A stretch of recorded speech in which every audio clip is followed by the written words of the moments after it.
Good afternoon, everybody. I'm Ralph with eLearning Coffee Break, and today I want to show you some free broadcast quality software you can use to help make your videos. Let's check it out.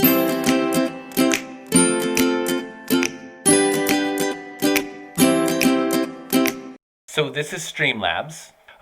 There are a couple of main sections here I want to point out. Up top here you have your preview section. This shows what your output is going to look like. And then down here we have the scene collection, which I will get into in a moment, the sources, which are things like webcams or PowerPoint presentations, and then your audio mixer. We're not going to deal with that today. Let's focus mostly on scenes and sources. So first off, I have a YouTube video that I really want to add. I want to make that a part of my video. So I'm going to add a new source. I'm going to call it YouTube video in Firefox. Click add source and then make sure I choose that in the window. There we go, there's my YouTube video, but it's not quite sized right. So one thing I can do to automatically size it is right mouse click it, choose transform, and then fit to screen. That's going to automatically size it so that I can see everything and I don't lose any bits of the video. So now let's go ahead and rename this scene, actually make sure it's something that I can recognize while I'm making my video. There we go. So now I want to add my PowerPoint presentation. That's part of my main presentation. Instead of adding a new input, I'm going to add a new scene, and I'm going to call it my main presentation PowerPoint, again, so that I know what it is.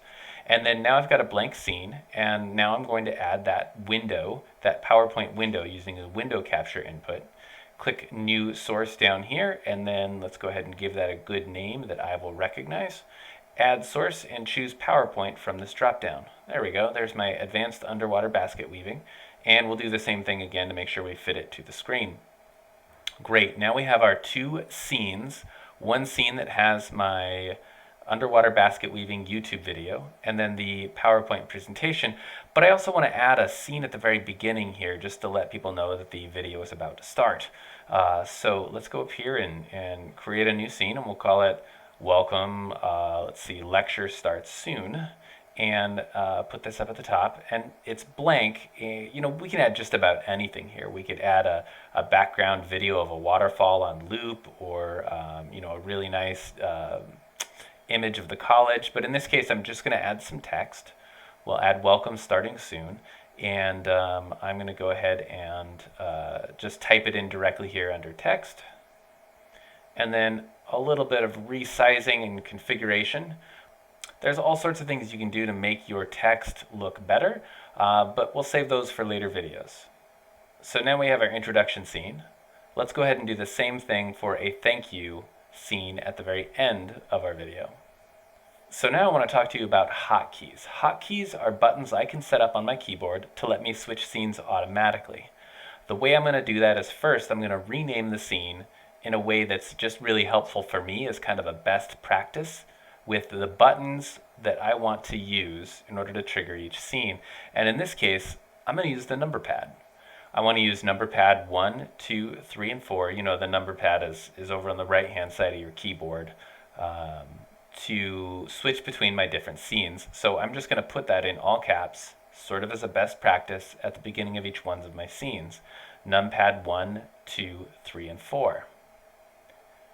Now I've named the scenes, but I haven't actually set the hotkey, so let's do that now. I'm going to go to Settings, Hotkeys, scroll down, I see that's numpad 4, so switch to scene. I'm just going to hit the 4 key on the number pad.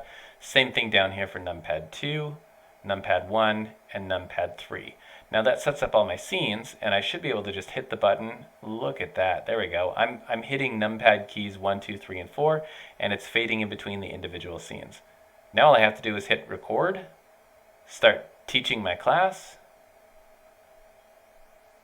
and hit the number keys as I want to walk through the video. I can do this live in real time without needing to do any editing afterwards to make a smooth, professional looking video. I can do the whole thing in one take, saving me a lot of time. So continue on through my scenes here. We just watched the video as part of the class, and now I'm going to do the main presentation. That gets done. Thank you so much for joining me, and then stop, and now my video is done. All in one take, no editing required. Pretty cool, huh? You can also add additional inputs, additional sources, such as a webcam. One of the really powerful parts about Streamlabs OBS is if you have multiple webcams or a webcam and say a document camera for someone who is working up math equations like Patrick Martin, something like that, you can add multiple ones in here, showing them on screen at the same time. That's a really powerful part of this, but we'll jump into that in later videos. Thank you so much for joining me, and hope you all have a good day.